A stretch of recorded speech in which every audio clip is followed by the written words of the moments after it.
There's not much to do. Assalamualaikum warahmatullahi wabarakatuh. Apa kabarnya teman-teman semua? Semoga selalu sehat dan selalu semangat. Ketemu lagi sama aku, ibu rumah tangga dengan 6 orang anak yang hobinya bersih-bersih rumah. Siapa nih yang sudah waktunya pergi belanja bulanan lagi? Kali ini aku juga agak telat sih belanja bulanannya. Dan di video kali ini aku akan sedikit memberikan gambaran ya teman-teman, barang-barang apa saja yang harus dibeli untuk memenuhi kebutuhan rumah tangga selama 1 bulan. Dan aku juga akan bagikan tips agar uang belanja bulanan kita itu tetap aman, dan tentunya kita sebagai ibu rumah tangga harus mengelola keuangan dengan cara yang tepat. Oke, langsung aja ke tahapan yang pertama ya teman-teman. Sebelum kita belanja bulanan, yang harus kita lakukan adalah membagi-bagi dulu anggaran dari jumlah pendapatan kita selama 1 bulan itu dipos-poskan. Berapa untuk belanja bulanan, berapa untuk belanja mingguan, berapa untuk bayar listrik dan kebutuhan lainnya. Nah, kalau aku berbelanja itu dibagi 2 ya teman-teman. Yang satu itu belanjanya setiap bulan sekali, yaitu membeli kebutuhan pokok seperti sabun dan sebagainya kayak gitu. Dan ada juga belanjanya itu yang mingguan atau 10 hari sekali. Nah, kalau itu belanja sayur mayur. Oh ya teman-teman, ini tuh aku lagi nanya. Jadi di depan tuh kan tadi ada motor ya, dan ada hadiah yang lainnya. Aku cuma nanya gimana itu caranya. Jadi aku sempet kepikiran pas ngeliat motornya itu Beat itu warnanya merah, jadi keinget sama motor aku yang hilang. Jadi kepikiran gimana kalau misalkan ikut aja cara-cara ngedapetin hadiah itu, siapa tahu dapet kan teman-teman. Dan setelah tadi aku tanya ke petugasnya, memang persyaratannya itu gampang. Jadi tinggal kita kan udah member, di member itu udah ada nomor telepon. Kalau misalkan nanti kita dapat, maka bakal dihubungi melalui telepon tersebut. Nah, lanjut ya teman-teman ke cara-cara bagaimana kita berbelanja bulanan.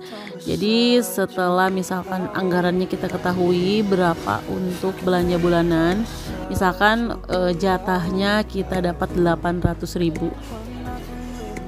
Kemudian kita buat dulu daftar belanjanya. Nah, daftar belanja yang pertama itu tentu saja bahan makanan yang pokok, seperti beras, telur, terigu, susu, gula, mie instan, roti, kayak gitu ya teman-teman. Nah, ini merupakan bahan pokok yang harus ada di list paling awal. Jadi ketika yang lain itu boleh terlewat, tapi tidak untuk beras, telur, dan kebutuhan yang lainnya. Kalau misalkan budget yang 800.000 itu kurang untuk memenuhi kebutuhan yang lainnya, tapi kalau untuk beras itu harus didahulukan dulu. Nah, untuk beras aku itu biasa belanja di pasar. Untuk telur juga kadang-kadang disatuin sama belanja sayuran atau belanja mingguan. Karena untuk telur ini yang paling laris ya teman-teman di rumah aku, jadi yang paling habis gitu. Nah, kemudian daftar kedua yang harus kita beli adalah sabun atau alat-alat mandi.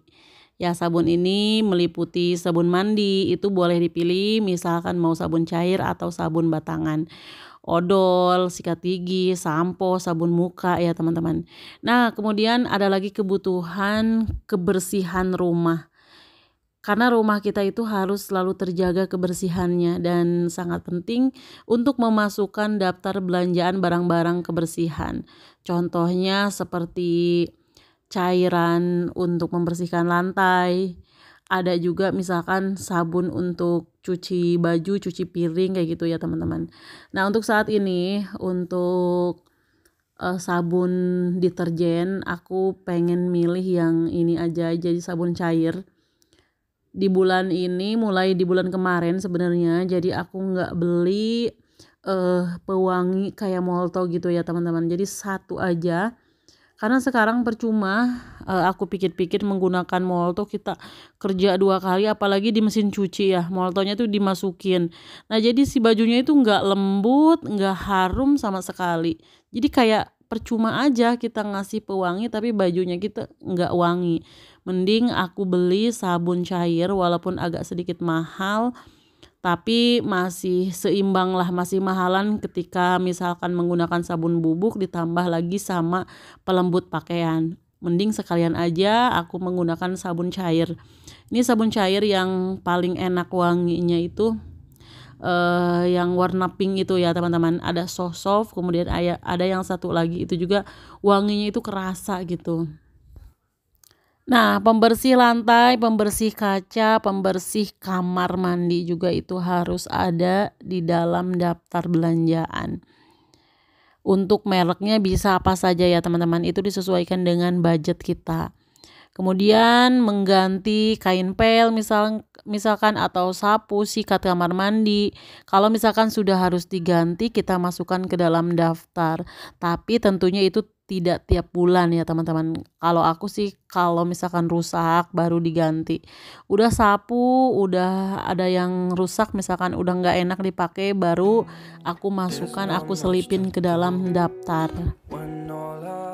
Nah, yang harus kita beli juga, dan ini sangat penting ya teman-teman, minyak goreng.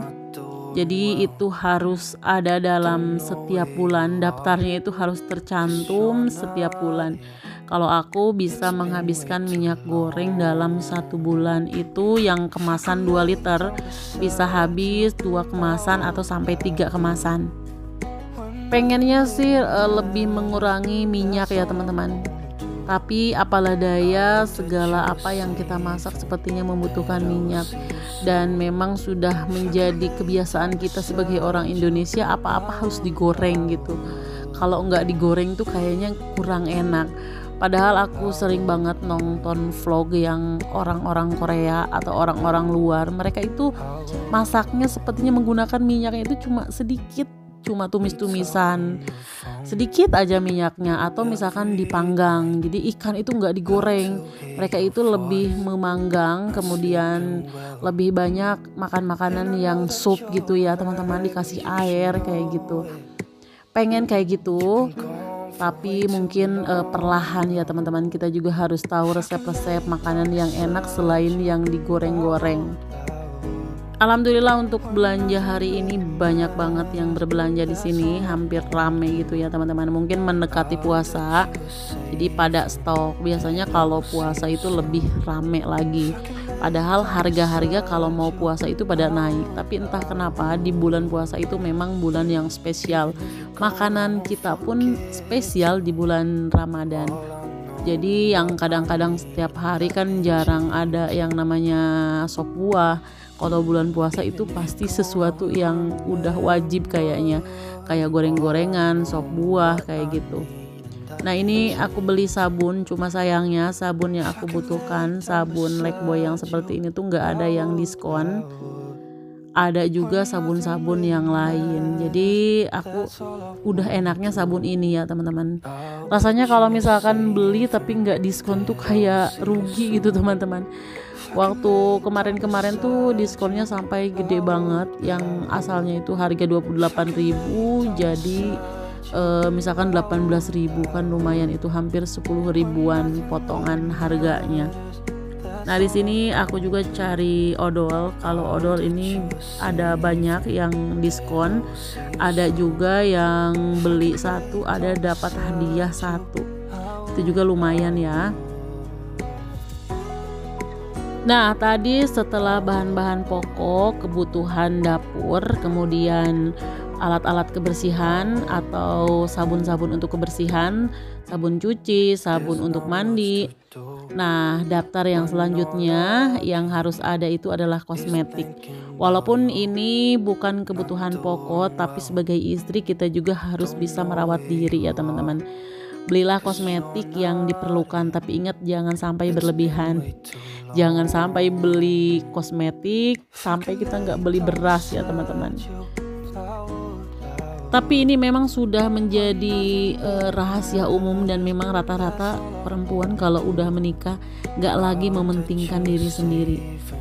Itu jarang banget misalkan yang mentingin belanja kecantikan diri sendiri sehingga tidak kebeli susu, tidak kebeli pampers. Jadi kita yang ada di otak kita ketika dapat uang jatah bulanan itu bagaimana caranya membeli beras agar cukup 1 bulan, bagaimana caranya agar semua kebutuhan pokok itu terpenuhi. Nah, untuk daftar kosmetik itu ada di dalam daftar yang paling terakhir. Makanya ada yang bilang kok setelah menikah misalkan makin kucel, gak bisa mengurus diri. Nah, itu sebenarnya bukan gak ingin, bukan gak bisa juga. Sebenarnya kalau dipaksain itu bisa, tapi apalah daya, kita lebih banyak mengorbankan untuk kepentingan diri sendiri itu untuk kepentingan anak-anak dan juga untuk kepentingan suami. Mengatur uang belanja bulanan cukup bikin pusing kita para ibu rumah tangga, apalagi kalau tidak diperhitungkan. Salah sedikit saja bisa-bisa pengeluaran setiap bulannya itu membengkak, apalagi sifat kita sebagai perempuan yang kadang-kadang lapar mata ya teman-teman. Kita kadang kalau ada uang bisa membeli sesuatu padahal itu tidak dibutuhkan, yang akhirnya ada perasaan menyesal di akhir karena uang habis tapi kebutuhan pokok tidak terpenuhi. Nah, di video kemarin yang sebelumnya ada yang bertanya katanya bagaimana tipsnya agar suami itu royal kepada kita sebagai istrinya. Jadi disinilah ya teman-teman kuncinya. Ketika kita bisa menahan diri dari godaan barang-barang yang tidak dibutuhkan, kemudian kita juga bisa mengatur keuangan. Berapapun yang dikasih anggarannya oleh suami, semuanya bisa terpenuhi. Nah, setelah itu suami juga bisa menilai kita. Misalnya kita itu sudah kasih pos untuk belanja bulanan ini 800.000. Nah, itu cukup untuk memenuhi semua kebutuhan. Maka suami pun akan percaya sama kita ya teman-teman. Pokoknya percaya sepenuhnya sehingga menyerahkan seluruh pendapatannya kepada kita.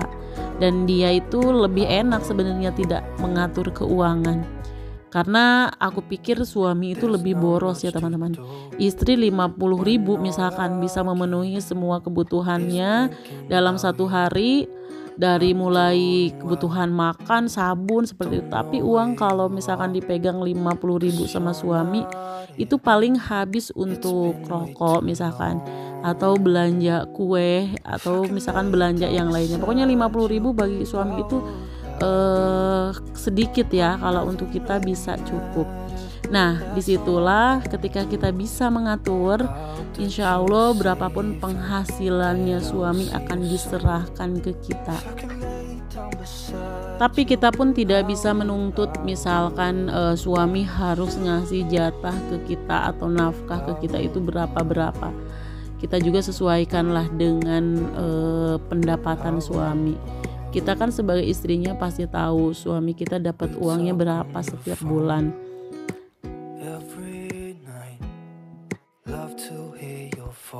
Nah, selanjutnya tips berbelanja bulanan hemat ini agak sedikit menggelitik ya teman-teman. Jadi usahakan kita makan dulu sebelum belanja bulanan. Karena katanya ketika rasa lapar itu bisa membuat seseorang tergerak untuk membeli banyak barang.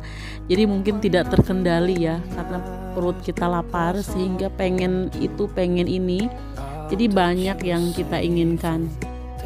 Nah, tips belanja bulanan selanjutnya, kita tidak perlu membeli semua barang di supermarket ya teman-teman. Karena supermarket ini semurah-murahnya juga pasti lebih murahan kalau misalkan kita belanja di grosir. Biasanya untuk membeli mie instan, gula, kopi dalam jumlah yang banyak, aku belinya di grosiran supaya harganya pun dapatnya harga grosiran. Sebenarnya pengen banget belanja itu di grosiran gitu, cuma memang terbatas barang-barangnya. Nah, kadang-kadang di grosiran di tempat aku itu biasanya barang-barangnya untuk eceran ke warung-warung. Jadi kalau misalkan kita nyari sabun-sabun kayak sabun cair gitu agak sedikit susah ya teman-teman. Jadi itulah tadi beberapa gambaran mengenai daftar belanja bulanan, dan yang sangat penting dicatat untuk setiap keluarga itu berbeda-beda kebutuhannya. Tinggal kita sesuaikan saja. Yang paling penting adalah urutan daftar belanjaan dimulai dari yang pokok terlebih dahulu. Terima kasih untuk teman-teman yang sudah ngikutin video aku dari awal sampai akhir. Mudah-mudahan selalu ada manfaat yang bisa diambil. Sampai jumpa di video berikutnya. Wassalamualaikum warahmatullahi wabarakatuh.